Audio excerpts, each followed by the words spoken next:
empowered FEMA. We've gone to a level 1 here at the NRCC and continue to support the emergency, continue to support all elements, and really working with the interagency and our state and local partners. The governors, who you'll talk to here in a few minutes, know the FEMA process, know how that works in cases of both natural and man-made emergencies. And that's the process that we'll be using going forward, making sure that they are linked up with their emergency operations centers and tied into FEMA. So again, thank you for being here. We look forward to your remarks. So thank you. Well, thank you very much. And it's great having FEMA involved. We've had tremendous success working together, and we appreciate all of the people here. And it's an honor to be with all of you. You're doing a fantastic job, by the way. And so now we're, as of yesterday, when we gave the order, FEMA is totally involved in addition to everybody else. And a lot of progress is being made, so I look forward to speaking to the governors. And from what I understand, we have pretty close to 50 of the governors and some territories on, and we have a lot of, just about everybody showed up, so that's very nice. And we will put them on the screen as soon as you want. Thank you. Thank you very much. Mike, you want to say something? Thank you, Mr. President. Thank you, Mr. President. And I want to add our thanks not only to the great team here at the National Response Coordination Center and FEMA, as FEMA takes the lead in implementing the policies that you approve from the White House Coronavirus Task Force, but as you do continually, Mr. President, I want to thank all the governors that are joining us today. Today is an opportunity to talk about the progress that we are making on mitigation, on testing, on supplies. We understand as FEMA's mission that this effort through FEMA will be locally executed, state managed, and federally supported. And I want all the governors to know that we are with you every step of the way. We are absolutely determined at the President's direction to make sure that you have the resources and the support as you see to the health and well-being of your communities. We commend the governors. At this point, Mr. President, as we told the country today, 3 states are 50% of the coronavirus cases in America today. So we're focusing resources at the point of the need. The governors in those states, their state health officials are responding with great professionalism and great speed.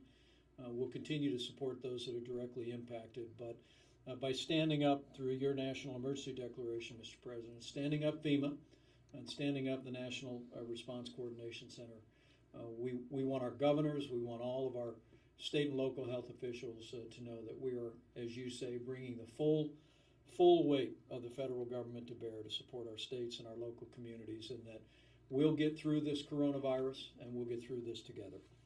I agree with that 100%. Thank you very much. And for the media, I guess perhaps you're going to stand aside. We're going to have the screen right behind you, and we'll start opening this up to the governors. If that's okay, please.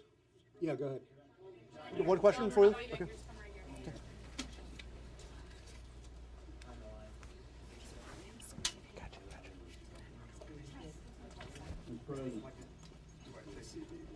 Okay, who is that speaking?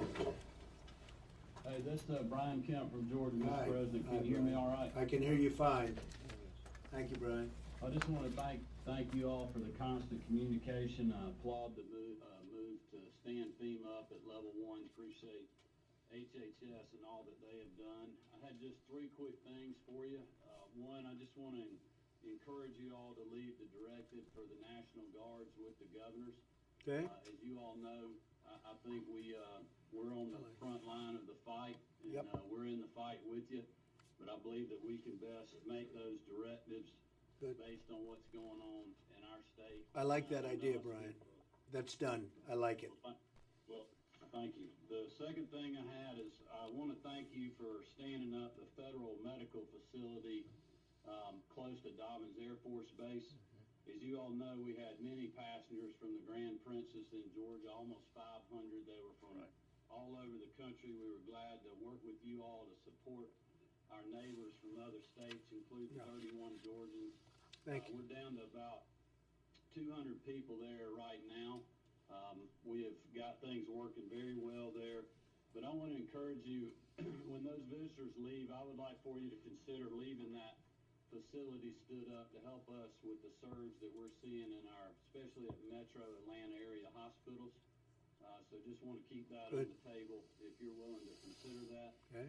And then the third thing, and I will pass this along to you, this is just a kind of a big idea, if you will, is the stimulus packages continue to move through the Congress. We created an economic impact subcommittee of my coronavirus task force. They had a recommendation, and we just got this not too long ago, but we've been vetting it all morning. But one idea to help the states in these struggling revenue environments that is unlike the recession when things went down slowly, which states had time to prepare. At the end of the year, we're all facing drastic revenue drops. And the idea of a block grant to the states to help fill revenue shortfalls would be something I'd like for you to consider. And also we had an idea on the unemployment insurance, but I'll get that to you all for considerations. I just wanted to get that Okay. on the radar, and we'll talk Okay. to our congressional delegation as well. I know you have a lot of things to consider, and we just wanted to throw that out there. But thanks again for the constant communication and support. Thank you. Very good. Thank you very much. And we will consider everything you've said. Thank you very much. Okay. Who's next?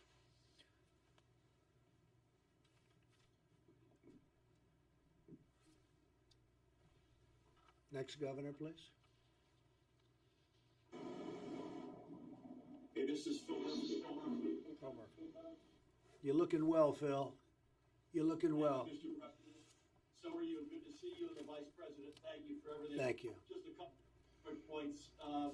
We've had a really good week with FEMA, so I want to give them a shout out. FEMA Region 2 is helping us Good. set up testing. The Army Corps is actually visiting us in this building at 4 o'clock today to talk about repurposing facilities for more beds. So thank you for Good. that. Yep. We've had conversations with the VA in terms of backup medical support. Two areas. One, just in terms of where we're going to need some help.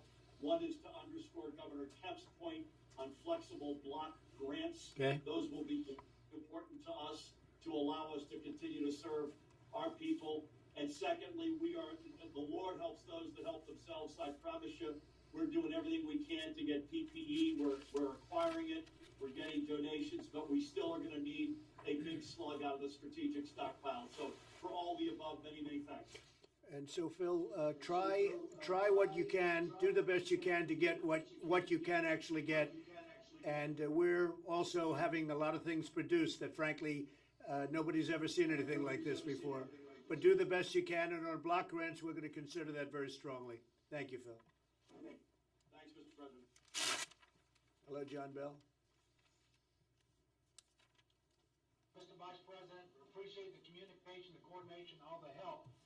I did want to just put on your radar screen the fact that I think if you look at cases by state on a per capita basis, we're right at the top of the country, 3 or 4.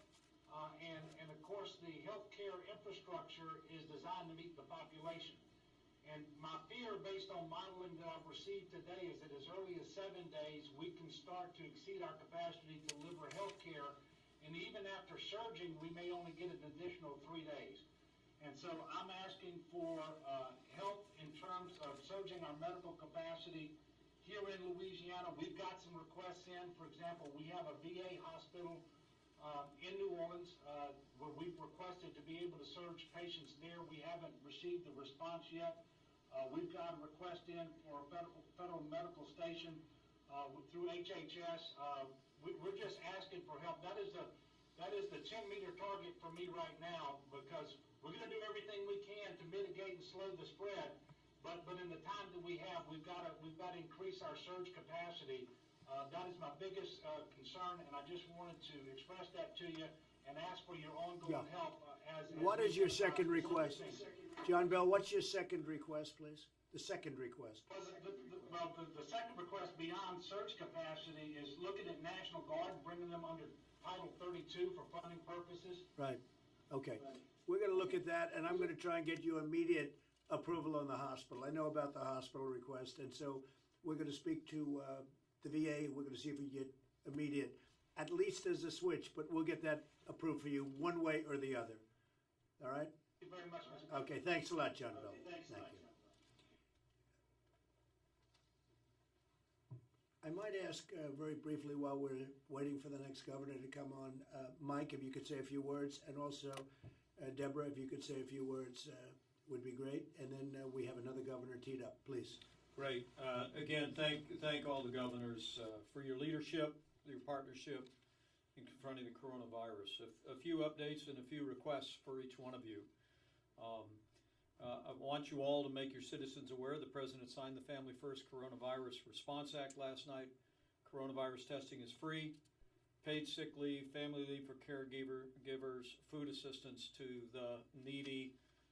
Get the word out to your citizens would be very helpful. On testing, as we've said many times and worked with many of you through your state labs and certified labs, and of course at the CDC, testing is now available in all 50 states. We want you to be aware that if you have questions about the availability of testing in your state, you obviously can talk to your state health department and healthcare providers, but I want every governor to know that because of the public-private partnership that the President forged with our commercial labs, Roche, Thermo Fisher, and as of last night, Abbott Laboratories are now coming online literally by the hour, and when they are done, we will have some 2,000 labs stood up around the country with the high throughput testing.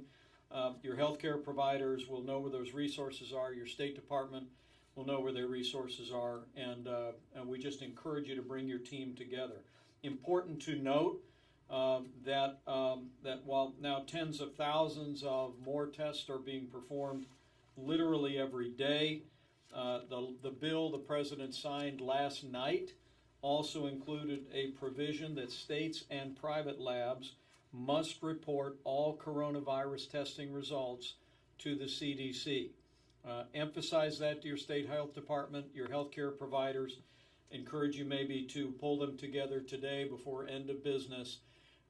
We're rapidly expanding testing around the country, but as Dr. Birx will reflect in a moment, we want to make sure that we're getting the results of that testing so that we can be informed about that, and of course that the American people can have full visibility on that testing as well. She'll also explain we will see, as testing is ramping up today and tomorrow, we will see an increased number of cases. We want to give context to you and to your citizens about that. On supplies, President Trump has been engaging industry leaders in the supply chain across the country to make sure that personal protective equipment and medical supplies are broadly available. On the subject of masks, I've talked to many of the governors about N95 masks. Again, in the bill the President signed last night, we have literally unlocked tens of millions of N95 masks. What the President asked the Congress to do, and they did, was we extended liability protection to all industrial N95 masks, so those can now be readily sold to your hospitals and healthcare providers. We urge you to communicate that to your healthcare providers, your hospitals today, to let them know that that supply has dramatically increased and they can place orders.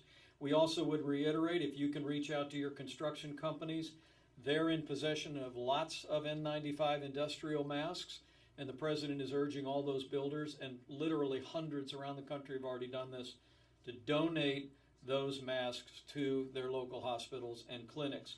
On the subject of ventilators, we are currently surveying healthcare providers around the country and suppliers, and I'm pleased to report to you that we have already identified tens of thousands of ventilators, including ventilators that can be converted to treat coronavirus patients.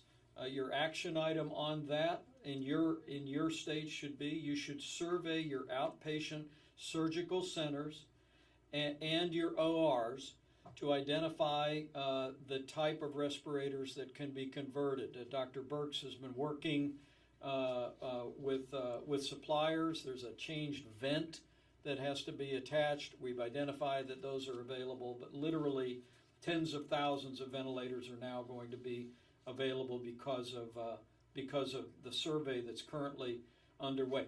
The other point that we wanted to emphasize is at the direction of CDC and the President's Coronavirus Task Force, we are encouraging hospitals and every American to postpone elective surgery. Please explain to your citizens that this will have a direct impact on hospital capacity. By suspending elective surgeries, it will free up more space in hospitals, including respirators. As Dr. Burks explained to me, that many people that require a respirator is because of a surgery gone wrong, and so this frees up more of our capacity across the board. I know it's not lost on any of the governors here, Mr. President, that by standing up FEMA, you now have essentially created a structure that every governor is very familiar with in dealing with disasters and emergencies. We have activated all emergency support functions and interagency functions here. Pete Gaynor is here for comments and questions. We intend to run all of the federal response and support to states through here at the National Response Coordination Center and through FEMA. This center is fully operational. Governors, I want you to tell your teams that this NRCC will be connected to your states through your regional administrators and your state emergency operations center. This will be very familiar to all of you. Any questions that you have, the only thing that I would ask on the President's behalf, if there are issues that arise in your state, begin with your regional FEMA administrator. Literally 20,000 people work for FEMA. You all know what incredible people they are, and they're ready to go to work your issues. So with that, Mr. President, I might just turn it over to Dr. Burks with your permission, and she'll reflect on what we know about the data and what we know about the spread of the disease. But thank you for your bold leadership. Thanks for what you all are doing to implement the President's coronavirus guidelines. It's an honor to be serving with all of you. Thank you, Mike. Mr. President. Deborah? Thank you, Mr. President, Mr. Vice President.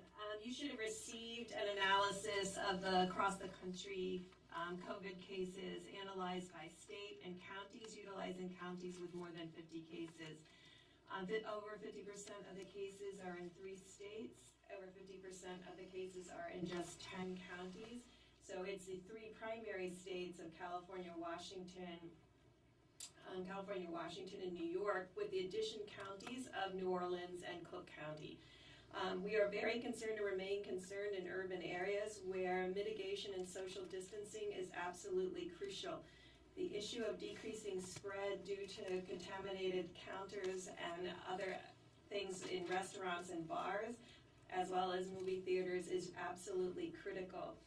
So I know you're concerned about your hospitals, but critically, you need to make sure that all elective medical and surgical procedures and dental procedures have been canceled, that PPE is being utilized and transferred to the parts of your state that need it the most, that you look at all elective surgery centers, those are your outpatient surgical centers, and that staff to be your surge capacity. Those ventilators can be converted to be utilized, anesthesia ventilators to be used as ventilators. I think as we all work together to solve these solutions, I think unlocking the masks and the PPE from construction was absolutely key, as well as this ventilator situation. I think the federal government has been very proactive in ensuring that we've decreased bureaucracy and barriers to unlock these innovations. We believe that innovations will continue to come from the field, and we appreciate your frontline workers who have been informing us about their changes. It's important that we're tracking the data on a county by county as granularly as we can, because we can look at whether mitigation is working in those. We'll get feedback from your community. This will only be solved if every single person in every single community takes responsibility to ensure they're following the presidential guidelines that were put out several days ago for the 2 weeks of stopping this virus.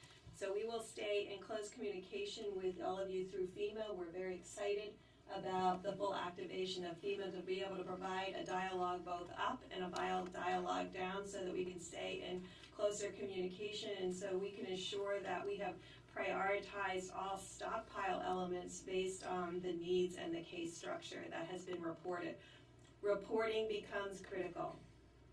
If we can't see it, we don't know how to unlock the stockpiles. So this, both test negative and test positives, are going to be absolutely essential, as well as hospital admissions and CCU beds, so that we understand exactly what is required from the federal government. Thank you, Mr. President. All right, thank you very much. Mike, go ahead.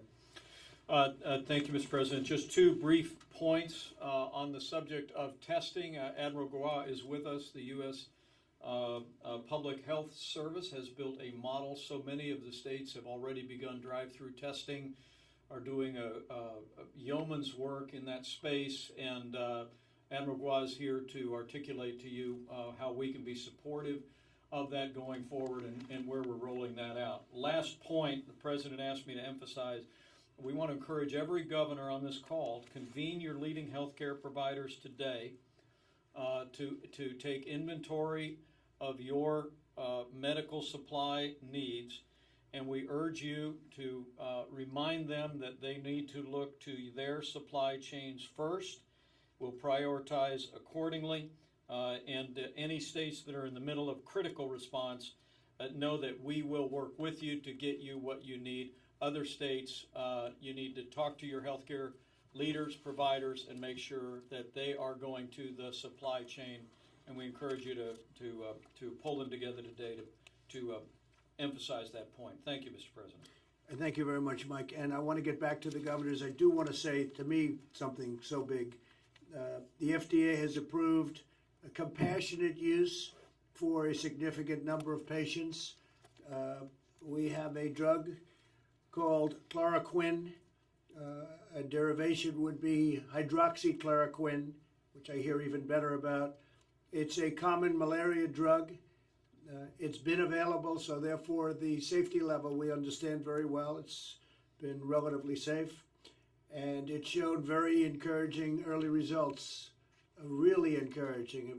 If this works as well as hopefully it might, the FDA, which would have taken normally much longer to do under our great secretary, has been fantastic. The head of the FDA has been Dr. Hahn, Dr. Stephen Hahn. He's been fantastic. He got it approved very quickly. I won't even tell you how quickly, but let's put it this way. It's approved. And we're encouraging you to take a look at it. We have ordered a lot of it, and you can too. It's by prescription. It's a very powerful drug for malaria and also for various forms of very serious arthritis. But we think it has a very serious, very good impact on what we're talking about with respect to the virus. So you'll take a look at that and you can coordinate with us. But I think to me that's a game changer. You know about the vaccines are fine, but that will be a while before you can test them because you have to leave quite a bit of period. We are making tremendous progress on a vaccine, but it still takes a long while to test it. We're also studying this and other promising therapies, which is a therapy produced by Gilead, and that would be it's called remdesivir, and it shows great promise. And Regeneron is a company which is also working very hard on a drug, and it's also, they're doing very well. They are the ones that came up with a very successful solution to Ebola, and they've been a fantastic company. So we have some great things, but the ones that I mentioned are very good, but especially I think if you look at the first mention, could be a absolute total game changer. And with that, I think we'll go back to this is by prescription, but states can issue it, and we have it approved by the FDA. And I think it's going to be something that will be very interesting to see. We're going to know very quickly, but we've had some very good tests, and it's been successful. So let's take a look. To me, that's probably the most important thing that anybody can say. If it works, but we have it approved for safety. And I want to thank the FDA for acting so quickly. It was incredible how quickly. This was something that would have taken years, and they got it done almost immediately, based on the past history of the drug. Thank you very much. Who is the next governor, please? Hi, this is Pete Ricketts in Nebraska. Hi, Pete. Well, how you doing, Mr. President? Thank you. Good. Thank you very much for all your leadership and the Vice President. Appreciate it. Absolutely, the key things we're hearing from people are around PPE and testing, so you're doing on the right track with that. We need to expand the access for those. I got 3 quick things to bring to your attention. One is reagents to process the tests. So once, for example, somebody's been swabbed and we have a test kit, sending it to our lab, we're working to conserve the reagents, but I think some of my colleagues are actually out. So if you could put some attention in the CDC to how we can make sure we're getting reagents out to everybody so we can actually process the tests we're getting. Okay. That would be a key thing. Second thing, childcare. Following your directive from Monday, we've reduced those public groups to 10 people, but we need to pop up alternative daycare, especially for our first responders, public, our health officials, anybody involved in public safety. So we need a waiver from the fingerprint requirement to be able to do that quickly. So I want to put that on your radar screen to be able to see if you can have somebody take a look at that. All right, get great. moving on that. Good. And then finally, guidance from on special ed from the Department of Education for the free appropriate education requirements. Please ask somebody to work with the chief state school officers on a temporary approach. The recent guidance was put out actually created more consternation, more concern. I've got attorneys in some of our schools telling our teachers they can't do anything because they're going to get sued because of the FAPE requirements. So if we could have some temporary guidance that would allow us more flexibility, our schools again are operating without students in them. We'd like to be able to use them for other things, and this apparently is a barrier for getting that done. That's So, great. thanks for your help on those We'll get things. right back to you on that, Pete. Thank you very much. Great job you're doing. Thank you. Okay, who's next, Governor? Who's our next governor?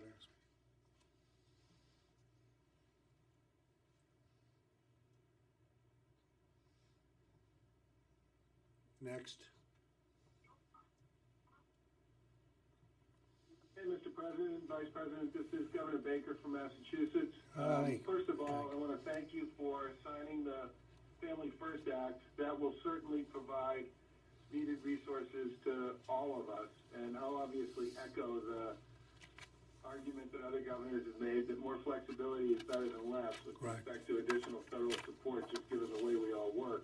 I just have 2 things on the PPE issue, which obviously is a huge issue for all of us. The first is, could you talk a little bit about the guidance you're going to offer, or just give us some guidance on how the implementation of the Defense Production Act is going to work with respect to trying to man up and generate additional capacity around the PPE stuff? And then the second thing, and I'm not quite sure what to do with this, so I'm just going to throw it out there for you. We took very seriously the push that you made previously on one of these calls that we should not just rely on the stockpile and that we should go out and buy stuff and put in orders and try to create pressure on manufacturers and distributors. And I got to tell you that on 3 big orders, we lost to the Feds. So my question is, could you give some of these guys some guidance that says, if states are doing what the Feds want and trying to create their own supply chain on this, that people should be responsive to that? Because I got a feeling that if somebody has a chance to sell to you or has a chance to sell to me, I'm going to lose every one of those. All right, Charlie. Thank you very much. Well, we do like you going out, seeing what you can get, if you can get it faster. And price is always a component of that also. And maybe that's why you lost to the Feds. I'll tell you, that's probably why. But I'm going to ask Mike to discuss that because we have some, I think, brand new information, please. Mike? Well, Charlie, we will take that back and appreciate the feedback. Secretary of HHS is here, and we want to facilitate all the states and the healthcare providers in your states to be able to access that supply chain as it becomes more robust. Specifically on the Defense Production Act, the president has activated the Defense Production Act, but he's not initiated any other action underneath it. And right now, what I can tell you is, as the President has brought together leaders of business and industry and supply chains, I think, Mr. President, you put it well when you talk about the spirit in American business about wanting to ramp up voluntarily to meet the needs that our healthcare providers have in this country is truly inspiring. And so the President has not yet exercised his authority under the Defense Production Act. He said he will if he needs to. But I think the President's perception, the team's perception is now is American industry is stepping forward very aggressively, and with the changes that Congress just enacted and the President signed, we're going to continue to make more and more PPE available. And I will say this, Charlie, and for everybody, the country has really stepped up like I don't think we've seen it in many, probably decades. It's incredible the way they've stepped up. So we hope we can get rid of this thing quickly. Okay, thank you, Charlie. Next governor, please.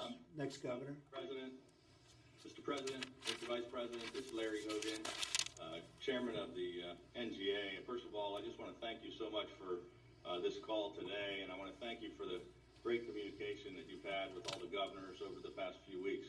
It's been tremendous.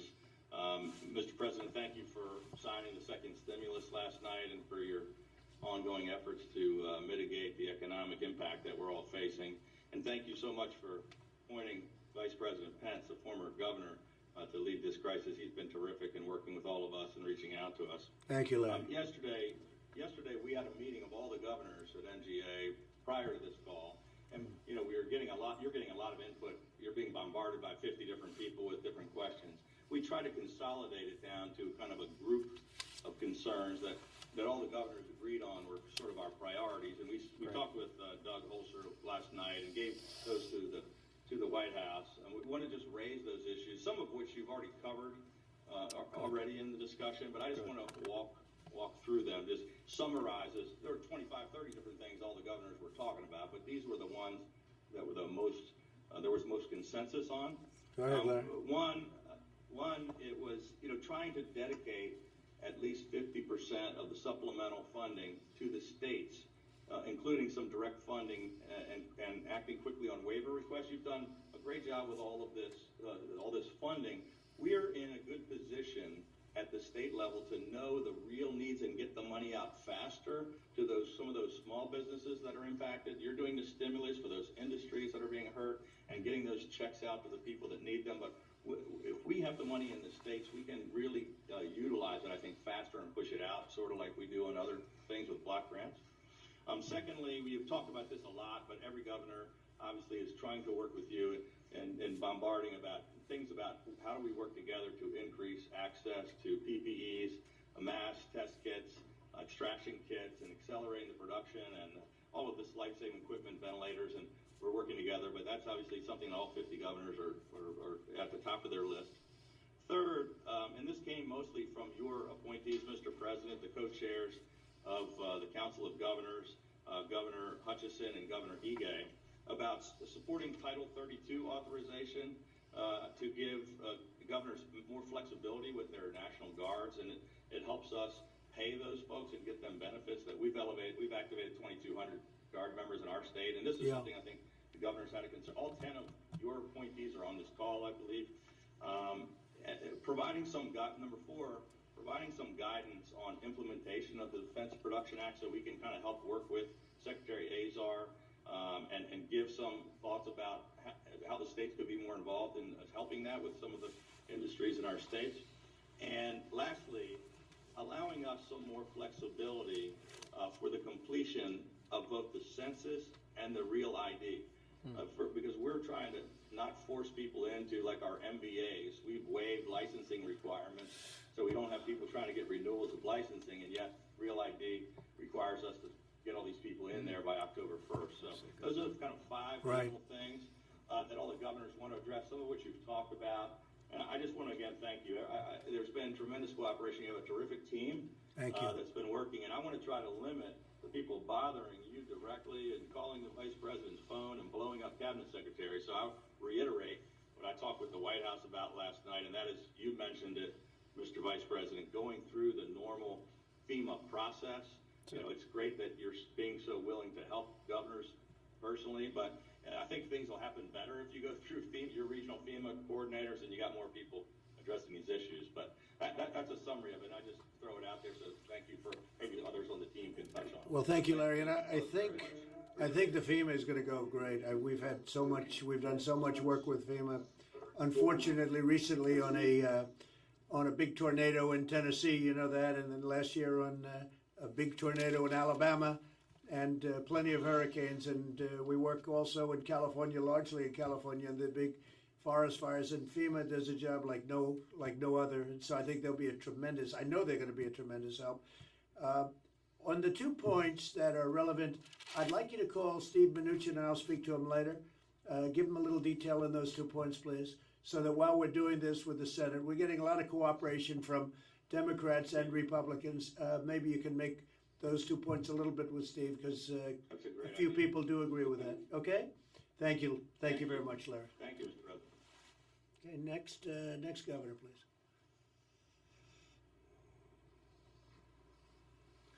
Mr. President, if I might, before the next governor speaks, I might, with your permission, Pete Gaynor could give us a couple minutes. Governor Hogan, we appreciate your affirmation of the President's decision to stand up FEMA's National Coordination Response Center and to have all the state requests and resources funnel through a very customary system here at FEMA. But, Mr. President, with your permission, yes, have Pete please reflect. Pete? Sir, Mr. President, Mr. Vice President, welcome to the National Response Coordination Center.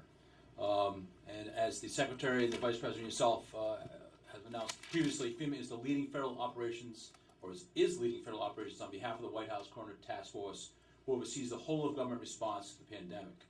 Like all of you, we are prepared to do this for the long duration, for the long haul. The health and safety of our employees and the American people is my top priority. As of this morning, the HHS Crisis Action Task Force and other federal partners have fully integrated into the operations base here at FEMA's National Response Coordination Center. Additionally, all 10 FEMA regional response coordination centers around the country have been activated to support ongoing response efforts in each of your respective states and regions. Currently, there are 50 states, the District of Columbia, 5 territories, and 1 tribe that have opted in and have received the 501(b) emergency declaration for COVID-19. In support of this, FEMA's primary goal will be to ensure you have the resources that you need. This is what FEMA needs from everyone. The FEMA regional administrators will continue to coordinate closely with you and your teams to determine the type and level of support you need as you continue to respond to this dynamic threat. Like all emergencies, response is most successful when it is locally executed, state managed, and federally supported. We cannot stress this enough. At the state level, it is important that your emergency management and public health teams are linked together. Governors, if you have unmet needs, please ensure they are communicated to your respective FEMA regional administrator. They have a direct line here to the NRCC in Washington, D.C. I also need your help in emphasizing that at the local and county level, there should first be funneling requests up through the state and then from the state to the FEMA regional administrators. Again, locally executed, state managed, and federally supported. Recently today, we issued guidance to all states about what eligible emergency protective measures are under the Stafford Act. So that was this afternoon, and governors, you should see that shortly. We also issued guidance on giving more definition about the Defense Production Act. I thank everyone for the continued partnership in this effort, and as the President and Vice President said, we will get through this together as a team.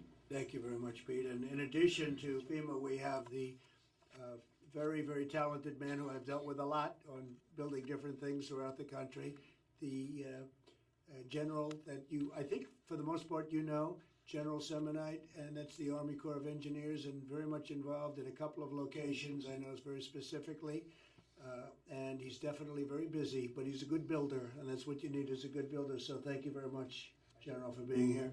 Okay, next governor, please.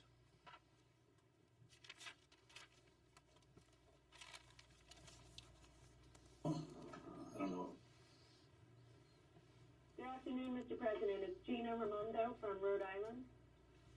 Hi, Gina. Hi. Go ahead, Gina. Yes, yes.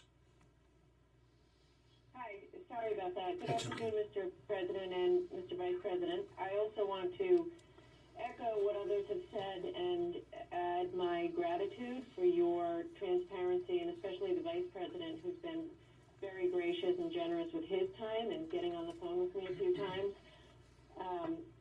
I very much welcome the opportunity to work with FEMA, and I know we're in good hands because prior to coming to D.C., Pete Gaynor was my EMA director here, so you picked a fine man. That's and good. It gives me confidence to hear his voice on the line.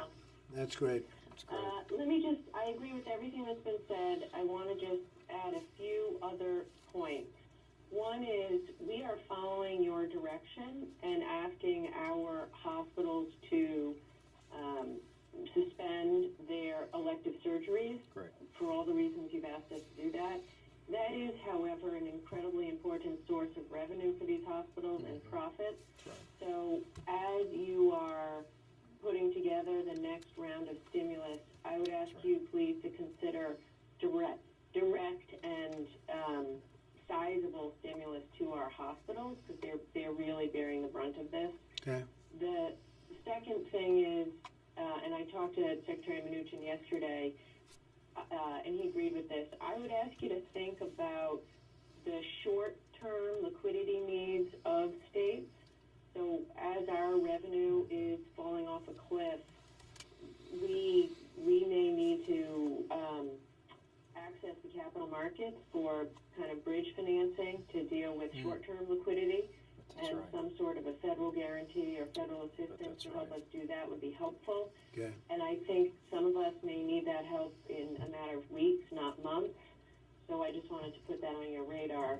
And then I fully support what has been asked for as it relates to block grants, because all of us are on the ground and need some flexibility to quickly react to the needs of our small businesses who, these guys are really struggling, and we're all going to have to do our best to help them. So thank you. Thank again. you. And by the way, thank you for having these calls. Incredibly helpful, and I appreciate it. Thank you, Gina, very much. Appreciate it very much. And we'll look into all of those points very strongly. Thank you. Gary, please, go ahead. Am I on? Hi, this is Gary Herbert, Governor of Utah. Thank you very much, Mr. President, Mr. Vice President. Let me add my amen to all that's been said heretofore. We appreciate the work that's being done, and the suggestions and what we're learning from each of the states is helpful as we look at best practices. One of the things I'd like to just suggest is that we hear a lot of what we can't do. There's a lot of gloom out there. People are uncertain. They're afraid. But we need to bring some certainty, if we can, to when this is going to be end. How long have we got to tread water here? The stock market is in kind of a free fall. And yet, as we look at least in my state of Utah, I think around the country, the economy is still doing pretty good. We need to start talking about what we can do. There are things we can do. There's best practices. What we can do is workarounds.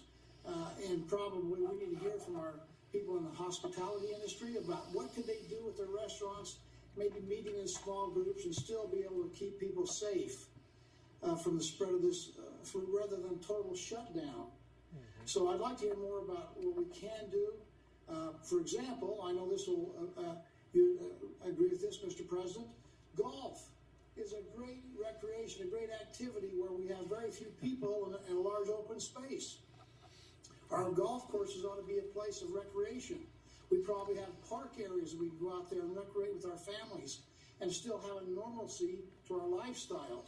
So it's not just what we can do, but what we can do and what we can find from best practices to see what we can do to adapt, innovate, and be able to succeed during this troubled time. So I'd like to hear more optimism to give us hope and confidence in the future, which I think will translate to the public. Good.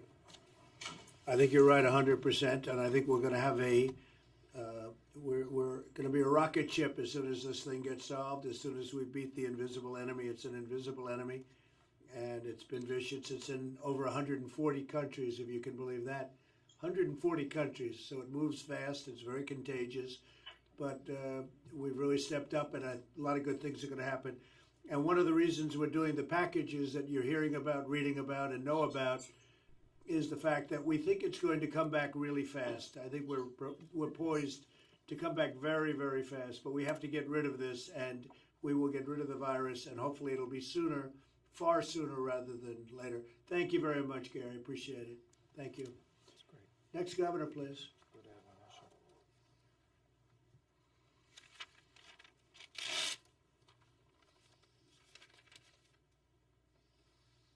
Mr. President, this is Gretchen Whitmer from Michigan. Hi, Gretchen. I'd like to get the call with you. I want to thank you for the policy on the Canadian border. Michigan relies on a lot of medical care professionals coming across that border, and so grateful that it was a thoughtful policy. Good. And, you know, I'm not going to waste your time echoing all the comments my colleagues have made, though I think see the wisdom, and I'm grateful that they've made them. I wanted to just quickly touch on the auto industry. Obviously, coming from Michigan, my colleagues across the country also have serious investments from the auto industry, and we're concerned about liquidity up and down the supply chain and all of the great people that have made the backbone of our economy hum for so long. And I'm just hopeful that as conversations happen around industry, and we will keep this important sector front and center, because we are concerned about ensuring that they have got some paths out to and back to prosperity as well. Well, thank you very much. You're right, 100%. We're watching the auto industry very much. We're going to be helping them out at least a little bit, and they've sort of requested some help, and it wasn't their fault what happened. So we'll be taking care of the auto industry, and I appreciate it very much, your comments. Thank you. All right, next governor, please. Thank you.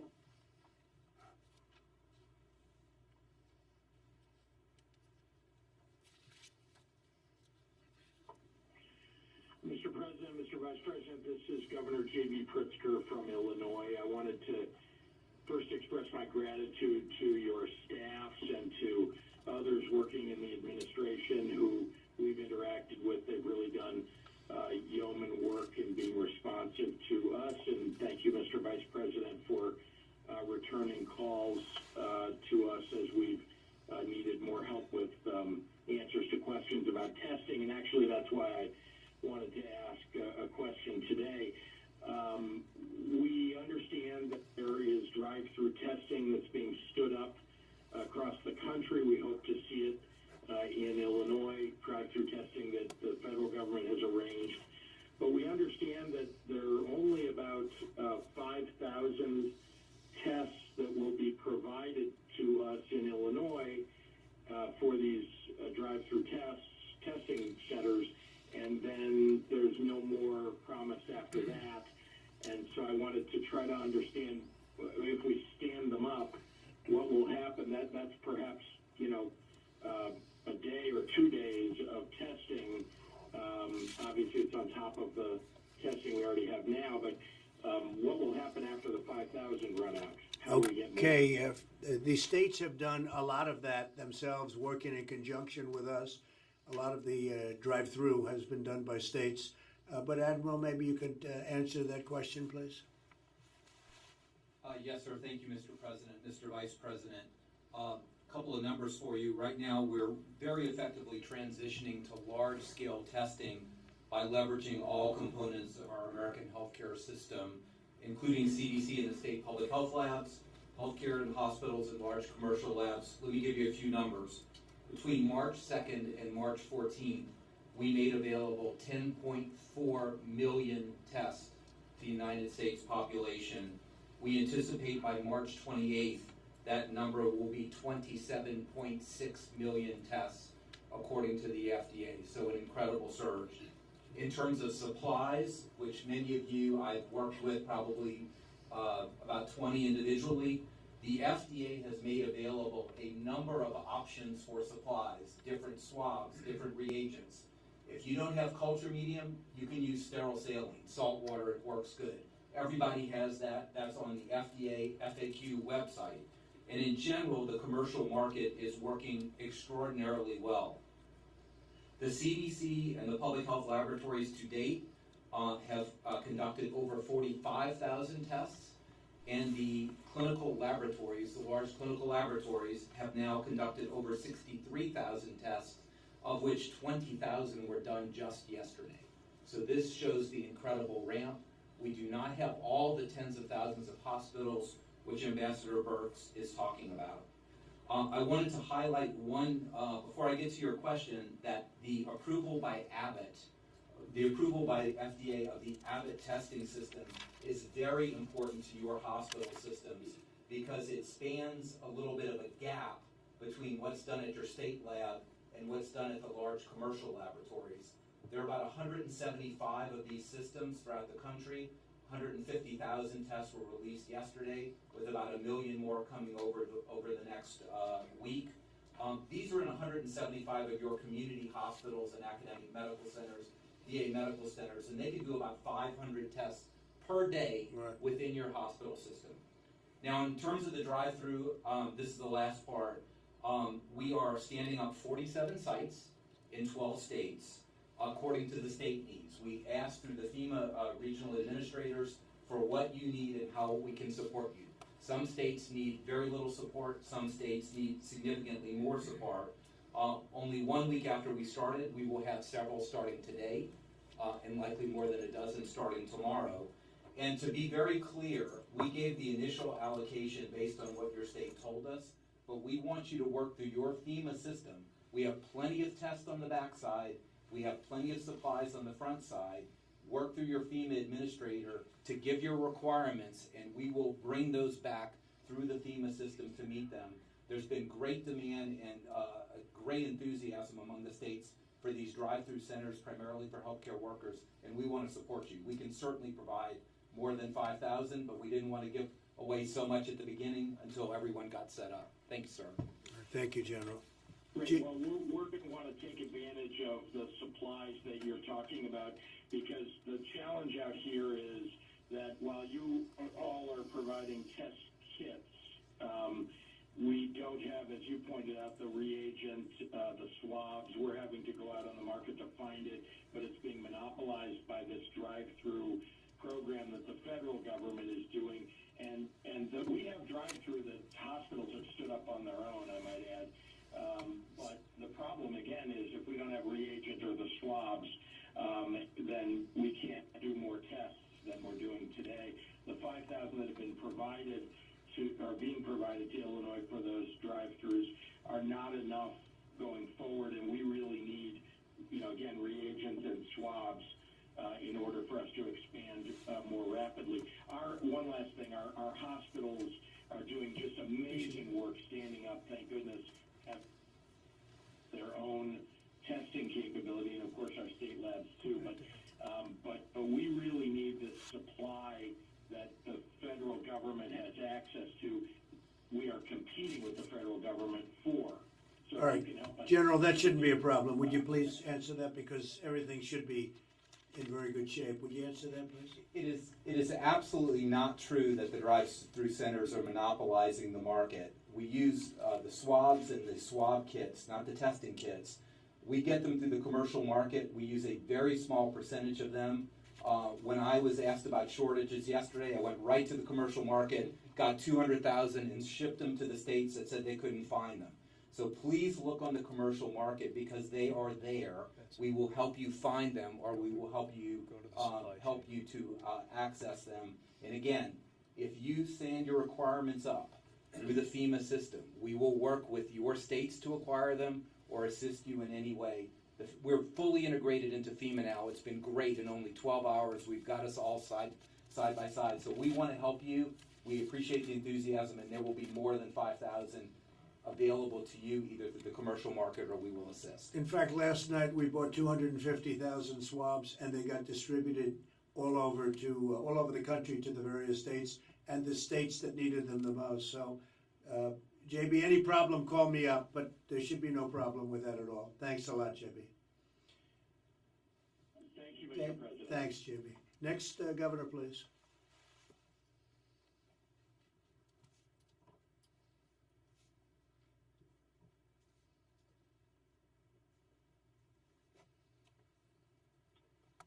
This is Christine Elm from South Dakota. Thank you, Mr. President, Mr. Vice President, for all your hard work. We sure appreciate it.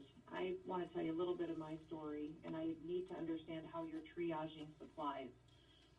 We, for 2 weeks, were requesting reagents for our public health lab from CDC, who pushed us to private suppliers who kept canceling orders on us. And we kept making requests, placing orders. The morning we would expect the supply, all of a sudden we get a cancellation notice, and we're working through all the set-up channels of the federal government to get it resolved until we ran out and were unable to process any tests in the state of South Dakota because I have the only lab that is operating today. I have no commercial outside labs whatsoever. Then I find out this morning, after we had to get a little pushy with a few people, getting, thanks to the CDC, a shipment of reagents this morning and started testing again, which was good as the backlog was getting there, and we were only processing and able to start processing this morning the high-risk samples as well. Found out that one of my hospital systems received reagents when they haven't even been an FDA-approved lab and aren't even ready to start processing yet. So they've received what I was trying to get for 2 weeks when they're not even an approved lab, not even set up and running. And I'm trying to figure out how we're triaging supplies that we need, especially when I'm the only lab that operates in the state and we were going through the channels the correct way and using and searching and asking. I'm probably the one that my other colleagues were referring to that was asking for reagents from all of them for days. All right, we hear it. We got you, Trying Chris. to solve our problem. Very good. Alex, please, Forgive me, could you but respond to that? I just don't want to be not be a priority area because we're a smaller state or less populated. That will never happen to you, and it will never happen to your state. Okay, go ahead, please. No, absolutely, Governor. Okay. And The Governor. second thing I need is Governor, this is Secretary Azar. We absolutely want to make sure you get what you need there. There are many different reagents that can be used. So after this call, we'll get on with you to help make sure you're getting what you need. That hospital, I don't know how they got their supplies. They probably bought them on the open market. There's $1 trillion of open market supply. That's where most entities are buying. That's where hospitals buy their supplies from and states can buy from. But I'd encourage you first, please let that need be known to your FEMA regional director so that it goes into your normal process there. But given this special issue here that it's a CDC test, we're going to get on with your team right away after this call and we'll get that issue solved for you. Okay? There is tremendous supply. Deb, please go ahead.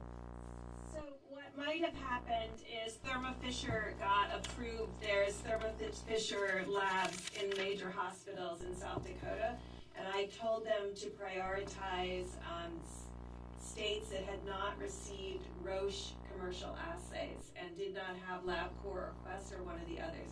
So your hospital, I'm not sure what you mean they're not certified. If they have a Thermo Fisher platform, they are certified to run this assay under full FDA. So there will be a lot of commercial hospitals in your state that will have access to these commercial laboratories outside of the CDC test. I understand about your state and local labs and them using, in your public health labs, using the CDC assay, but we're trying to strengthen your individual hospital's capacity where normal assays are performed for your public.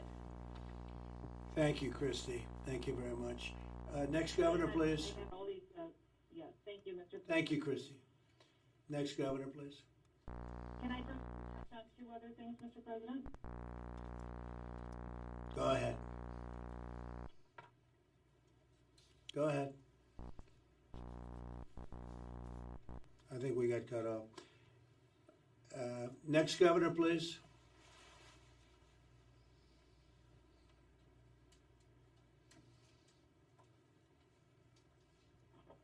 Mr. President and Mr. Vice President, I want to thank you on behalf of Alaska for all the hard work you're doing. We're like other states. We're doing the best we can. I just want to reiterate the block rate concept, and then one last thing is the swabs. It's under your new order under the basically the Defense Act. If we can get those swabs going, it's going to help us tremendously up here. But that's basically the request. And again, we want to thank you very much for what you're doing, and our thoughts and prayers are with our fellow Americans and the rest of the state. Thank you, Mike. We'll take care of that immediately. Very quickly. All right? Thank you. Next, please.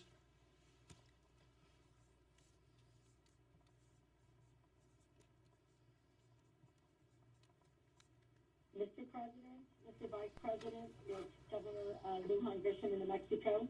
Oh. Can you hear me? Yes. Hi. Hello. First, in the last call, I was very specific about needing contact with the Vice President and several of your cabinet, Mr. President. That happened in short order. In fact, the Vice President in Mexico. Oh. Can you hear me? Yes. Hi. Hello. First, in the last call, I was very specific about needing contact with the Vice President and several of your cabinet, Mr. President. That happened in short order. In fact, the Vice President, thank you, Mr. Vice President, was in touch with us immediately. Good. And it has, in fact, made a difference. I do want to maybe offer a suggestion, and then quickly I have two more questions, if that's all right, Mr. President. Go ahead. The suggestion is this. You're correct that as we are all working on getting private sector responses to any number of supplies and equipment that both enable and continue to stand up laboratory testing and personal protective equipment, it is also true that the supply chain does still get interrupted, even if that's not a purposeful response by the federal government or anyone else. It would be very useful, I believe, to governors, certainly to me, if I knew what the federal government was ordering, if you knew what every state was ordering, and what the expected deliveries are, and we could do that through FEMA, because in fact, these competitive issues, I do think, create real challenges for states. I've had the same situation. Swabs supposed to come from someplace get canceled. So exactly what Governor Noem is suggesting does in fact happen, and I think it's suppliers really trying hard to prioritize, but aren't all that effective at doing that. I think that's good. I think it's a good idea. Pete, we'll do it through FEMA. Yep. You'll coordinate that. So Pete is here. We'll do it through FEMA. That's the way we want to do it. Okay? What's next? Second, I want to also echo how important it is to deal with Title 32 and to be clear about what we're doing with our guards. I spoke with Secretary Esper, and we want to stand up a combat support hospital because one of my units has been deployed to Poland. We are working with him on that. I need that to happen as quick as we can. I just wanted to make a plug for that and let you know. And the last two things quickly. Governor Kemp is right on about grants. In my opinion, you've already, Mr. President, authorized that we can use community development block grants carryover. That may be a very productive mechanism with all the federal relief that you're engaged in to push out to the states because we can stand up small businesses immediately. And I would certainly like to be in a position to do that. And last, but as critical to us, New Mexico has any number of labs. We're in actually a pretty productive position as long as we get the supply chain worked out from swabs to the reagents or the enzymes that we need to run them through our high-capacity machines. Mr. Vice President, I'm still waiting on that Roche machine, so if you could call me after this call. The others are coming online, and I need the Secretary for the Department of Energy, and he's wonderful, Roulette, to give us permission to stand up our labs at our national laboratories. Right. If we get this done, we're doing as well as can be expected in this crisis, sir. Thank you very much. We'll get it done. Thank you very much. All right. We have 4 more governors. Thanks. Let's go. Who's next?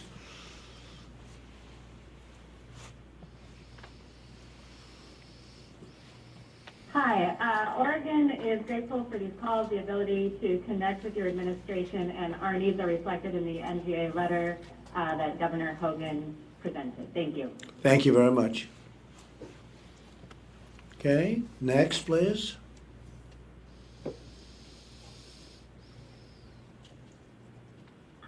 Doug Burgum from North Dakota, also Chair of Western Governors. Mr. President, Vice President, thank you for your leadership. We had a previous call, brought up the risk in tribal area. Yesterday, the White House held a tribal call. Over 900 people participated on that call. You pulled together with Lighthouse leadership, the leaders of the BIA, the Bureau of Indian Education, Indian Health Services. There's more money on the way, so thank you for your fast response. Number two, on behalf of Western Governors, you've heard it from Georgia, New Mexico, and Rhode Island, my colleagues there, but block grants to the states would allow us to move quickly to not only support small business, but really help support the economy and help solve this crisis. And then lastly, you made a commitment last week during this time of $25 WTI oil prices to fill up the petroleum reserve for the U.S. That will save billions of dollars. Great move. And again, thank you all for your leadership. Thank you, Doug, very much. Thank you. Okay, next, please.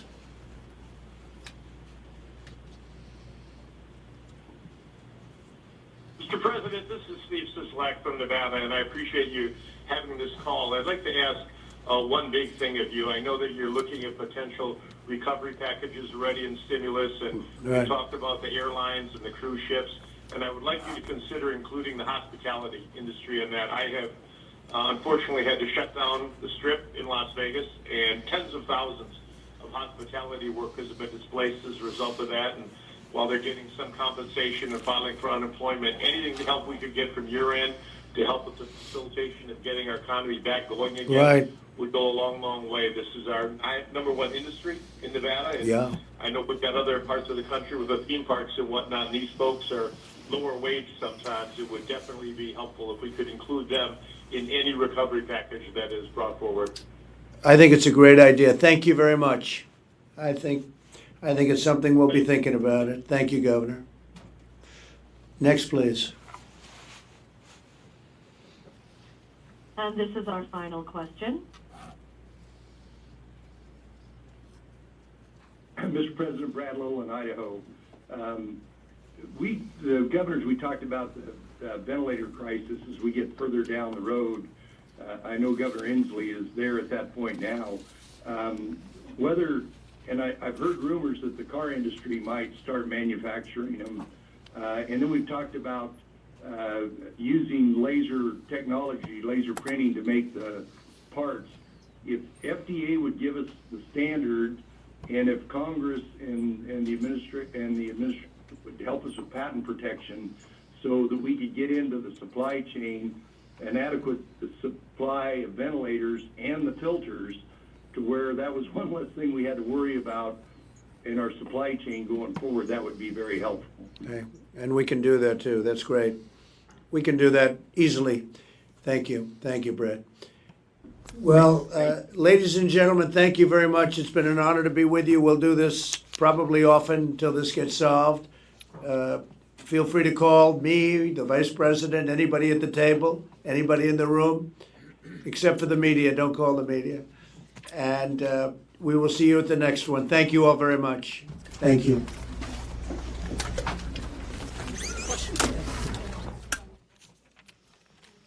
Thank you, everybody.